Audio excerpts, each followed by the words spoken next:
Hello guys, bienvenue chez Doa Talk. On parle de tout.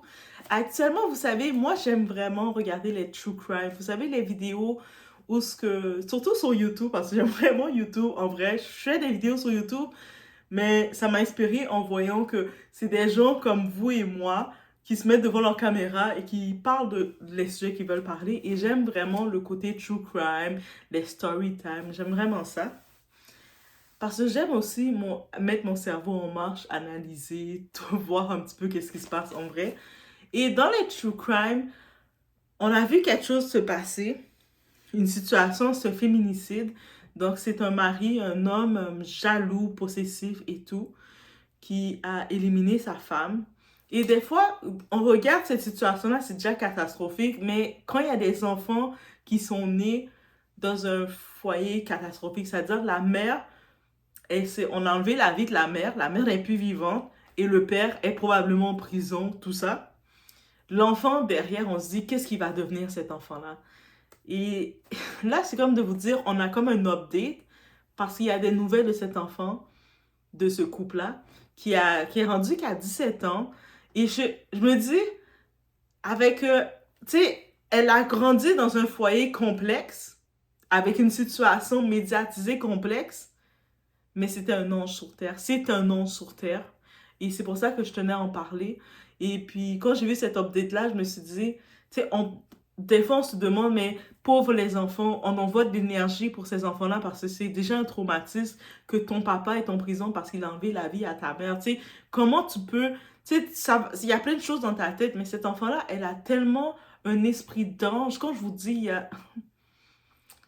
on va regarder le tout ensemble, ok? Vous allez aussi être émotif que moi, donc on y va.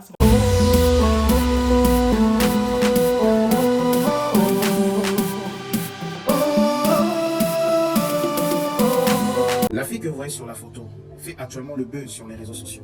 Son nom c'est Sania Rachel. C'est la fille biologique de Cynthia Rachel Kadima, notre sœur congolaise qui a été tuée en Inde par son mari. J'espère que vous connaissez très bien l'histoire. Alors, cette fille actuellement devient très populaire sur les réseaux sociaux suite à une émission qui a été diffusée dans le média. Sa façon de parler, de s'exprimer, elle a l'éloquence, la pertinence, voire même la rhétorique. Elle gère bien l'art oratoire. La maturité qu'elle dégage ne correspond même pas à son âge. Elle n'a que 17 ans. Mais sa façon de parler, de s'exprimer, non seulement elle s'exprime très bien, mais aussi elle est très intelligente. Ouais, c'est très avantageux, c'est très agréable de voir une fille, non seulement qu'elle est belle, mais aussi intelligente. Parce que la plupart des filles qui sont belles ne sont pas tous intelligentes. Vous voyez quand même, elle fait la différence. Elle se distingue. C'est ça même être influenceuse. C'est ça la force d'influencer. Être influenceuse n'est pas synonyme de vendre des illusions sur les réseaux, de faire de n'importe quoi, de faire de bêtises sur les réseaux sociaux. D'ailleurs, même dans notre communauté, on n'a plus besoin des influenceuses de cul, des influenceuses de fesses. Nous avons maintenant des influenceuses qui peuvent contribuer positivement à l'avancement de notre pays. Des influenceuses qui nous aident à se développer personnellement. Cette fille, elle n'a que 17 ans. Mais sa façon de parler, sa façon de s'exprimer, elle dégage la maturité. Sa façon de parler nous instruit. C'est ça, la force d'influencer. On n'a plus besoin des influenceuses inutiles. Parce qu'il y a d'autres influenceuses, soi-disant influenceuses, quand elles ouvrent leur bouche, tu sens la pourriture. Tu sens la médiocrité en eux. Franchement, ça me fait tellement du bien. Je suis vraiment très fier de cette fille. Et ça prouve déjà qu'elle vient d'une famille très bien éduquée. Elle sort d'une très bonne famille. Elle étudie aussi dans une très bonne école, lycée Osama, Sacré-Cœur. Voilà, quand je vous dis toujours, le milieu aussi compte. Le milieu influence. Les parents, faites des efforts d'envoyer vos enfants dans de bonnes écoles. Leur éducation compte. C'est ça. C'est ça. La force du milieu. La force de fréquenter de milieux instruits, de milieux professionnels, de milieux remarquables. Et je demande à la famille de cette fille de bien encadrer leur enfant. Elle sera très utile dans notre société. Elle sort d'une bonne famille. Elle est une fille de bonne vie, quand tu vois qui c'est.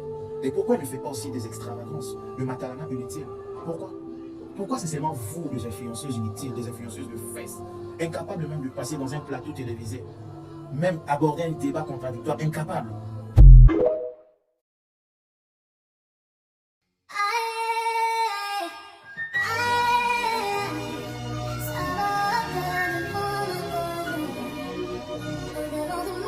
Hello, je m'appelle Sania Rachel, j'ai 17 ans, je suis métisse congolaise d'origine belge, je parle anglais, français et un tout petit peu lingala. Donc ici, c'est l'histoire, on se rappelle, si on retourne en arrière, de une certaine Cynthia Rachel Kadima, congolaise, qui, donc, elle était mannequin, très belle femme. Tu sais, on regarde ses photos, on le voit, c'est une beautiful woman. C'est le genre de femme, là, et qui fait tourner les têtes. Donc, elle, justement, était mannequin, elle faisait de la danse aussi, j'ai pu comprendre. Elle a rencontré un homme, tu sais, comme un homme, elle est congolaise, elle vit à Kinshasa, donc la République démocratique du Congo. Elle vit dans la grande ville, tout ça. Et elle fait la connaissance, justement, d'un type qu'elle voit comme son prince et que j'imagine leur romance s'est faite tout de suite. Lui, ce type-là, c'est un étranger qui était à Kinshasa, c'était un Indien. Donc, de son nom, c'est Rupest Kumar Mohamani. Et il fait la drague, donc il la voit, elle est très charmante, il la voit pulpeuse, séduisante, mannequin. Les gens autour, les hommes autour doivent la regarder, faire... Vous imaginez? Donc, il lui fait la drague, il finit par lui la doter. Vous savez, il y a la dot en Afrique. Il finit par la doter, par faire tout le tout. Et étant la femme, tu suis ton mari habituellement dans les règles de base traditionnelles. Donc, elle suit son mari jusqu'au nez, laissant derrière elle sa famille et tout ça. Et malheureusement, c'est le prince charmant s'est changé en crapaud. C'est pas comme dans les contes nos contes qu'on a regardés de Disney. C'est comme, c'est habituellement le crapaud devient un prince, mais lui, le prince est devenu un crapaud. Jalousie mal placée, contrôle excessif, violence, tout, la violence commence par le verbal. Donc, tout a été là. Et puis, je sais pas si, est-ce qu'à l'époque, dans le moment, vous pouvez, je suis certain, vous tapez le nom de Cynthia Vechel Kadima, vous allez trouver beaucoup de personnes en fait. Donc, il y a Ibrahim Larson, si je me trompe pas, je pense qu'il avait fait une vidéo sur elle aussi. Mais beaucoup ont fait des vidéos sur elle, cette tragédie, ce féminicide quand même important à noter. Et derrière, ça restait un point de suspension concernant qu'est-ce qui devient Isabelle. Le couple avait une petite fille, c'était la petite, on l'appelle Lil Mayel. On l'appelle Lil Mayel. Lil Mayel. Donc, notre petite, j'ai mis une petite vidéo pour la présenter. Notre petite Lil Mayel, de son nom, c'est Sonia. C'est Sania Vechel. Elle est belge congolaise. Donc, elle se présente comme ça, belge congolaise. Elle ne présente pas le côté indien, mais on sait que son père sait qui il est. Donc, j'imagine, elle n'a pas grandi avec son père. Je n'ai pas trop suivi. Mais en tant que tel, où est-ce que je voulais quand même en revenir face à tout ça, notre très chère, tu sais, je vais vous laisser écouter ces messages sur qu'elle passe à la jeunesse. Cette jeune femme, c'est une jeune femme de 17 ans. OK, c'est notre petite sœur. On doit la protéger. Mais elle nous vient avec une telle maturité, une intelligence émotionnelle. Avec les personnes qu'elle est, on le voit qu'on l'encadre beaucoup. Elle a une très grande... elle a une très grande croyance chrétienne. Elle est très chrétienne. Elle croit en Christ et tout ça. Et au-delà de ça, elle a aussi une vision, une maturité quand elle regarde les réseaux sociaux, qu'est-ce qui se passe. Elle est comme se concentrer, être focusée. Le message qu'elle envoie à nos petites sœurs, elle-même qui est une petite sœur, je suis comme, cette petite est un ange. Et d'où sa maman est actuellement, Cynthia, tu vas sourire. Je sais où ce que tu es, tu souris quand tu vois ta fille, qu'est-ce qu'elle est. Je sais que tu souris parce que moi aussi, je suis là, je souris, c'est même pas ma fille. Mais toi, je sais que tu souris. Ta fille, c'est un ange. C'était un ange. Elle a une mission. Elle est là sur Terre pour une mission. Elle a grandi avec une tragédie de vivre. C'est pour ça que je vous dis, tu sais, la relation misère, l'amour misère, derrière, il y a beaucoup de choses qui arrivent.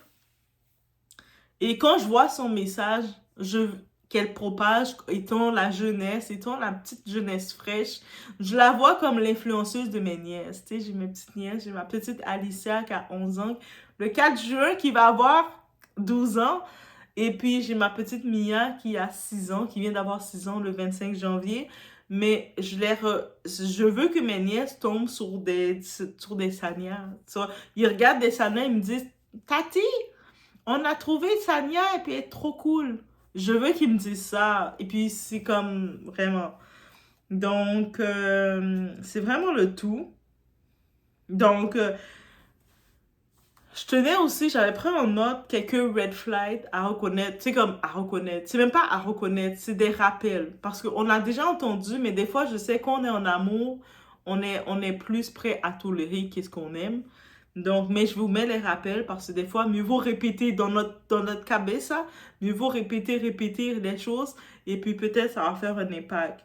Dans les premiers red flags concernant une relation malsaine, toxique, la jalousie mal placée. Vous êtes en train de parler, de fréquenter quelqu'un.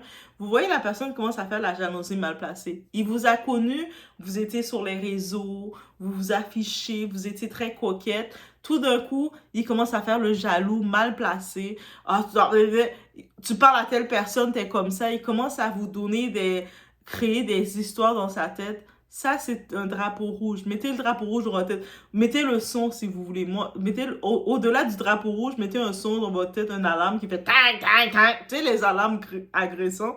Mettez ce genre d'alarme dans votre tête. Le contrôle excessif. Vous savez, vous avez un partenaire, vous commencez à parler, mais vous sentez qu'il veut vous contrôler, là. Il veut vraiment prendre contrôle de ta vie, de toi. Ce n'est pas normal, ok? C'est l'alarme doit sonner dans votre tête. Et puis moi, je dis, le conseil, je donne autant pour les femmes que pour les hommes. Le truc que je dis, la violence commence par le verbal, par les paroles. Il va vous critiquer. Tu sais, vous êtes avec un partenaire de temps, même si il va essayer de le mettre sur le temps de l'humour au début, mais je vous dis, si vous ne vous sentez pas bien avec les paroles qu'il vous dit, c'est de la violence. Aussi simple que ça. Tolérance zéro. Mettez déjà, dans 2025, donnez-vous ce standard-là. Tolérance zéro. Et l'isolation avec les proches et l'entourage. Donc, ce partenaire malsain, il veut prendre le contrôle sur vous. La meilleure façon de le faire, il savait que vous étiez populaire, mannequin, vous étiez bout en train, vous étiez proche vous avez plein de monde autour de vous. Qu'est-ce qu'il veut faire? Il veut vous contrôler, avoir la même mise sur vous. Tu sais, je veux la contrôler, la posséder. Mais pour ce faire, il va faire beaucoup de choses. C'est pour ça que tout ça, quand vous sentez qu'il veut vous isoler, ah non, tu dois pas aller tel endroit, telle personne est comme ça, ah, il va trouver plein d'excuses pour vous isoler, mais c'est pas pour votre bien. Je vous dis d'avance, ce n'est pas pour votre bien. Faites confiance à vos énergies. Moi, je suis très spirituelle. Faites confiance, j'appelle ça les anges gardiens, parce que vos anges vont vous guider où ce que vous devez être au bon moment. Donc, écoutez pas, si vous voyez qu'il essaie de vous détourner, moi, je dis toujours, c'est l'ennemi. Parce que Dieu amène des gens pour vous bénir. L'ennemi, le Satan, démon, il amène des gens pour vous maudire. Donc, faut faire la différence. Est-ce que cette personne était là pour vous? Mais quand il est dans l'isolation, il voit que vous avez une bonne relation, par exemple, avec votre maman. Peu importe sa distance, des fois, je vais appeler ma mère, puis je vais lui parler banalement, grand adulte que je suis. Alors? Maman? Mais j'appelle, est-ce que j'appelle maman, ma mère? Ma mère, je l'appelle pas maman. Peut-être je vous dirai son surnom que je l'appelle. Ok, je vais dire son surnom. J'appelle Nofi. Donc, je dis, hey, Nofi? Qu'est-ce que tu fais? Et j'aime lui parler comme ça de n'importe quoi jusqu'à ce qu'elle se fatigue et dit ok, j'ai mal à la tête, je vais aller dormir. Parce que je lui fatigue. Moi, je pense que je me suis rendu compte que j'étais hyperactif. Mais je pensais pas l'être. Moi, je pensais que j'étais super introvertie. J'ai découvert ça de ma personnalité. Merci à mon cours de TES. Mais, en vrai, de vrai, juste pour vous dire, vous êtes avec un type, il va sentir que vous êtes proche de votre famille. Vous allez appeler votre frère, vous allez passer du temps avec votre frère va venir vous chercher pour aller passer du temps à la maison. Vous êtes comme ça. Il va essayer de vous éloigner. Ah, mais ton frère profite de toi. Pourquoi tu dis qu'il profite de moi, mon frère? Qui dit que c'est pas moi qui profite de mon frère? C'est moi la petite soeur. Bien sûr, c'est moi qui profite de mon frère. Mais bref, faites attention à ça qui vous isoler de vos proches. Vous voulez passer du temps avec vos copines, même si vous ne les voyez pas tout le temps. De temps en temps, vous dites « Hé les filles, on va aller se faire un brunch, aller manger. » Ah, mais non, les filles sont pas trop bonnes pour toi. Toi, tu mérites mieux. Qu'est-ce que je mérite? Faites attention. Donc, ça, c'est les petits signes à reconnaître. Dans les commentaires, n'hésitez pas de m'ajouter d'autres signes, de faire attention, qui peut être des signes pour détecter que cette personne-là, il ne vient pas de Dieu, mais il vient du démon. Donc, sinon, la morale à retenir, tu sais, c'est comme j'ai aimé voir cet update concernant la petite, l'enfant de ce couple. Et puis, Cynthia, mais tu sais, on repense à elle encore. Tu sais, on l'avait vu dans les True Crime avec cette histoire tragique. Beaucoup de monde ont eu, c'était partagé en deux. Des personnes la traitaient de tous les noms, toute personne était là, était sympathique pour elle. Mais de voir que cet enfant, c'est un petit ange, elle a une mission Une mission! Elle entraîne une génération. Quand j'ai vu ça, j'ai été émue. Donc, j'espère que vous l'êtes aussi, autant que moi. Je vous laisse sur ce. Laissez-moi savoir, vous, qu'est-ce que vous en pensez. J'aime ça vous rappeler. On est ici dans une safe zone, une zone de paix. On peut parler, partager les émotions. Si vous avez de votre côté des sujets ou peut-être quelque chose, un témoignage que vous dites, ouais, j'aimerais ça partager mon histoire ou partager quoi que ce soit, contactez-moi. Regardez dans la description, vous allez pouvoir me contacter. On va pouvoir en parler aussi. Et si vous voulez juste donner vos astuces aussi, vous avez peut-être, on a toutes des expériences. Et des fois, je me dis, on n'a pas besoin de vivre une expérience tragique pour donner des conseils. Donc, des fois, le monde va dire, ah, mais t'as pas connu ci, tu peux pas parler. Non, tu peux. On est toutes légitimes parce qu'on a tout un discernement, on a toutes des anges gardiens et on est toutes appelés à conseiller, aider les gens. Donc, je vous laisse sur ce. Faites attention à vous encore une fois. Et n'oubliez pas de mettre un petit cœur, un like de support pour que Doa Talk puisse faire ses pas dans l'évolution de YouTube. Et aussi, si vous êtes là comme ça, vous avez regardé la vidéo et si vous êtes rendu à cette partie de la vidéo, mais vous pouvez vous abonner. Là, vous pouvez complètement vous abonner, activer la cloche parce que vous aimez Doa. Vous m'aimez. Là, vous êtes rendu que je suis dans la phase que j'aime radoter. Vous êtes comme, I feel her. Je l'aime bien, elle. Je me vois boire mon petit latte, mon café, mon frappuccino glacé. I like that girl. Donc, rendu là, on peut s'abonner Abonnez-vous pas pour vrai, guys. On peut s'abonner pour vrai. Par contre, activez la cloche et on va communiquer ensemble. Il y a des vlogs qui s'en viennent. My God, il y a des vlogs de ma première fois que je fais du bénévolat. J'ai pas encore fait, hein, mais je sais que ça va s'en venir. Que je fais du bénévolat dans un parti politique. La première fois que je vais faire du bénévolat, vous allez me voir en plus, on m'a donné, je viens de recevoir mon horaire pour les 2 jours. Et c'est une horaire de toute la journée. Heureusement qu'ils me payent la bouffe parce que je sais, ils ont dit, inquiétez-vous pas, même si vous voyez qu'on vous a mis dans beaucoup de chiffres, on va bien vous gâter. Moi, j'ai fait, non, mon estomac, mon cœur est dans mon estomac, je suis un taureau. Donc, j'ai fait, ma fête, c'est le 25 avril. Donc, 25 avril, gardez-le en note. Vous êtes rendu là, 25 avril, vous êtes engagé pour me souhaiter bonne fête. Donc, abonnez-vous. On fait grossir Doa Talk because Doa have a lot to say. J'ai trop de choses à dire dans ma vie. Donc, on va en parler de façon non traditionnelle, guys. Mais j'ai tellement hâte aussi de vous montrer l'envers du décor dans le côté de la politique. Moi, je connaissais rien en politique, mais on doit s'impliquer. Et je me suis dit, je ne veux pas juste m'impliquer, aller voter. Je vais m'impliquer, être actif. Oh my God. Moi, je te jure, je me suis rendu compte que j'étais hyperactive. Mais je ne suis pas hyperactive. Moi, je me considère introvertie. C'est les gens qui pensent que je ne suis pas introvertie. Mais moi, je suis vraiment introvertie. Dites-moi en commentaire, vous pensez, est-ce que je suis introvertie ou extravertie? Mais moi, je pense que je suis introvertie. Quand je regarde la description d'introvertie, je suis comme, ça c'est moi, ça. Moi, je suis très timide. C'est vraiment moi. Je vous laisse sur ça, guys. On se voit en prochaine vidéo avec un autre sujet. Si vous avez des idées, sujets, vous avez vu de quoi, vous dites, ouais, ça serait fun d'en parler. Laissez-moi savoir dans les commentaires. On va regarder le tout ensemble. Je vais m'écrire une petite note pour en parler. It's about talking. Ça fait longtemps qu'on ne parle pas comme ça ensemble. Donc, on se voit aux prochaines vidéos, guys. Filles qui se concentrent plus sur TikTok, qui ne cherchent pas des opportunités, qui ne cherchent pas à acquérir cette expérience-là. Elles sont là pour le fun, elles se disent, je suis jeune, j'ai la vie devant moi. Tout le monde fait ça, c'est que moi aussi je peux faire ça. Vous pouvez voir des jeunes filles s'habiller en crop top, sortir n'importe comment, faire n'importe quoi. Parfois, on voit même des mineurs boire, ce qui est très mauvais. À mon avis, la jeune fille doit d'abord se concentrer sur l'éducation, parce que c'est ça qui va déterminer la suite de tout. C'est ça qui va déterminer son futur. Déjà, dès le bas âge, quand on s'inculque des valeurs, on grandit avec. Et finalement, ça va nous mener quelque part.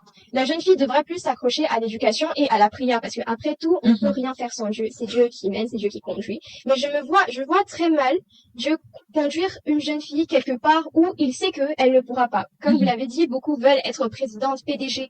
Mais comment Dieu va te placer là? Parce que c'est la volonté de Dieu, c'est pas la volonté de l'homme. Comment Dieu, il va te placer là? Si tu n'as pas assez de matière en fait. Donc on devrait arrêter pour le moment les réseaux sociaux. C'est vrai que après parfois on a besoin d'un petit peu de distraction. Mais le mieux serait de faire la part des choses, d'équilibrer les choses, avoir un temps considérable pour se concentrer pour ses études et peut-être un petit temps de distraction, mais pas toujours. On n'est pas toujours obligé de faire des vidéos où on danse sur TikTok, où on insulte les gens, etc. Où on suit la vie des TikTokers, etc. On peut utiliser TikTok d'une autre manière à apprendre. Par exemple, moi, j'ai beau déjà parler anglais, j'aimerais perfectionner, du coup, je prends des leçons d'anglais sur TikTok, même si c'est vrai que de temps en temps, je regarde des vidéos amusantes. Dans mes pour toi, ce sont plus des vidéos d'apprentissage pour l'anglais ou même parfois pour les cheveux, parce que après, on sait pas, en grandissant, on se retrouve coiffeuse, mais t'avais pas ce talent, comment tu y arrivais? Non, je regardais que des vidéos TikTok et puis j'ai un jour essayé, j'ai pu, et on peut gagner de l'argent là-dedans. Comme vous m'aviez dit que vous ne vous limitez pas qu'à être journaliste, en dehors de ça, vous êtes aussi MC, vous êtes maquilleuse, etc. Et c'est ça, je pense, que la jeune fille devrait marcher comme ça. Ne pas se limiter à ce qui est distraction, se concentrer sur les études, mener une bonne vie de prière, et elle verra qu'avec le temps, beaucoup de portes s'ouvriront à elle, elle aura beaucoup d'opportunités, un petit peu comme moi. J'ai commencé petit, je peux vous dire, j'ai même pas TikTok. J'ai même pas TikTok à la base. J'ai pas TikTok. C'est étonnant hein, de voir à cet âge on n'a pas TikTok et pourtant c'est un réseau qui est quand même à la mode où tout le monde veut en avoir, tout le monde veut en faire de vidéos. Justement, je peux même vous dire, je peux aller loin, je peux vous dire que les seuls réseaux que j'ai, c'est peut-être Snapchat et WhatsApp uniquement. Instagram, non plus, je n'ai pas. TikTok non plus, je n'ai pas. C'est vrai qu'à un moment, quand ça venait de sortir un peu, j'en avais, mais je faisais pas non plus de vidéos. D'ailleurs, je pense même pas que j'avais un compte à proprement dit. J'étais là vraiment que pour les vidéos et ça se limitait là. Et en grandissant, aussi avec les conseils des parents, etc., je me suis rendue. Mais après, dans la vraie vie, qu'est-ce que tu fais d'autre? Je touche un peu de tout. C'est vrai que j'ai pas un énorme parcours comme Madame Blessing. Moi, c'est plus du côté culturel. Qu'est-ce que ça veut dire? Quand on est élève, je me dis qu'on ne doit pas se limiter à cela. On doit chercher, comme Blessing l'a dit, à acquérir de l'expérience, notamment lorsqu'on parle devant des gens. Moi, aujourd'hui, je n'ai plus peur de parler devant les caméras, devant le public, parce que je me suis déjà habituée à cela. Déjà, depuis petite, je m'exposais, enfin mes parents aussi m'exposaient à tout ce qui était caméra, etc. Pas dans le sens des films, publicité, non. Mais c'était plus pendant des événements, je prenais la parole. Déjà, ça a commencé à l'église, j'ai commencé petit, on chante un peu à la chorale, on prêche un peu, on introduit des versets, etc. Et aujourd'hui, je suis MC à mes heures perdues. Oh my god! Je suis MC à mes heures perdues.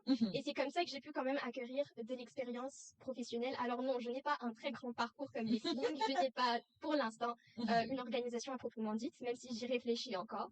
Mais je ne me limite pas qu'à être élève. Je cherche des opportunités, comme je l'ai dit, et je les saisis dès que j'ai la chance d'en avoir. Est-ce qu'il n'y a pas quelqu'un là vraiment qui peut avoir de grandes opportunités pour servir sur plateau ces deux filles? Non mais attendez, arrêtez de prendre des opportunités données à n'importe qui. Voilà de gens à qui il faudra confier toutes ces opportunités. Alors on évolue déjà pour ce matin. La thématique est celle de savoir comment la jeune fille peut-elle aller au-delà de stéréotypes dans la société congolaise. Je pense que c'est une thématique que vous avez été déjà envoyée et c'est pas simple pour vous, bien sûr. Oui, bien Et sûr. Sania, qu'est-ce que tu as compris dans cette thématique? Déjà, il faut savoir que dès le bas âge, le genre qu'on a détermine en quelque sorte le futur qu'on va avoir. Les stéréotypes marchent comme un plafond de verre, si je peux le dire. Dès le bas âge, on inculque à une fille qu'elle doit être discrète, qu'elle doit se soumettre ou se réserver à certaines tâches domestiques, qu'elle ne doit pas chercher à surpasser l'homme. Pourquoi? Parce que l'homme, c'est le chef. Sauf que c'est pas forcément le cas. Dans certaines situations, les femmes peuvent avoir beaucoup plus de compétences pour un projet qu'un homme. Mais on choisira toujours un homme. Pourquoi? Parce qu'il est plus fort, c'est le chef et forcément plus intelligent. La femme n'est pas capable de faire ce que l'homme peut faire. Elle n'a pas les ressources, les moyens pour le faire, alors que c'est faux. Les femmes ont beaucoup de capacités. Les femmes, si on regarde bien, la plupart des projets qui ont réussi, ce sont les femmes qui ont organisé cela. Je peux prendre l'exemple, je vais aller un petit peu plus loin, d'une femme qui s'appelle Heidi, celle qui a inventé le Wi-Fi. Vous voyez, le Wi-Fi aujourd'hui, tout le monde s'en sert. Qui ne se sert pas d'Internet? Mais c'est pas un homme qui a créé ça. C'est C'est plutôt une une femme. femme. Tout comme les gens qui disent que certains métiers sont trop masculins pour une femme. Je peux prendre par exemple l'exemple, je ne sais pas si vous avez entendu parler du projet Résilience de Mademoiselle Christelle, qui est, attention, elle est soudeuse professionnelle. Quand on parle de soudeur, on voit On voit plus les hommes. Mais là, c'est une femme qui le fait. Elle a dit qu'elle voulait prouver au monde que le soudage, c'était pas seulement pour les hommes, mais que les femmes aussi peuvent faire ça. Aujourd'hui, elle est prise en considération. Elle a, comme je l'ai dit, organisé ce projet qui s'appelle Résilience, où elle a parlé aux jeunes hommes et aux jeunes femmes sur l'égalité des chances, justement. Très bien, s'il faudra encore enchérir, il faut prendre encore un autre exemple de la dame qui nous a créé de robots roulage que nous voyons ici à Kinshasa. C'est plutôt une femme, mais pas un homme. Généralement, quand on voit la technologie, l'ingénierie ou la politique, on voit plus un homme. D'ailleurs, en faisant des recherches, j'ai appris qu'il n'y avait que 13% de sièges dans l'Assemblée qui occupaient des femmes et 15,8% dans le Sénat. Sauf que je me dis que ce nombre, c'est trop C'est petit. insignifiant. C'est insignifiant, alors que les femmes, on a beaucoup de capacités. Mais ne penses-tu pas que le problème aussi, ce sont les femmes elles-mêmes? En quoi elles peuvent être des problèmes? Parce que après, il se laisse constater que la femme c'est être qui n'aime pas oser, qui n'aime pas tenter aussi une chance. La femme s'est dit être femme veut dire simplement favoritisme, être femme veut dire la pitié, être femme veut dire la compassion. Donc c'est-à-dire lorsqu'il s'agit d'une femme, on doit tout lui servir sur un plateau. Par contre, avec un homme, il faudra fournir des efforts. Non, pas du tout. Pas du Ça tout. encore, ce sont des stéréotypes que je me dis que les hommes se sont inventés dans leur esprit pour justifier en fait cela, qu'une femme les surpasse, pas du tout. Déjà à la base, si on voit l'égalité des chances aujourd'hui, c'est pour permettre à chacun de bénéficier en fait de ses capacités pleinement. Ça veut dire quand on a une opportunité, peu importe si on est un homme ou une femme, on peut faire en sorte que ces talents servent la société, justement. Et quand parfois on voit des femmes, par exemple celle qui a créé les robots roulages, surpasser des hommes, les hommes se disent, mais moi,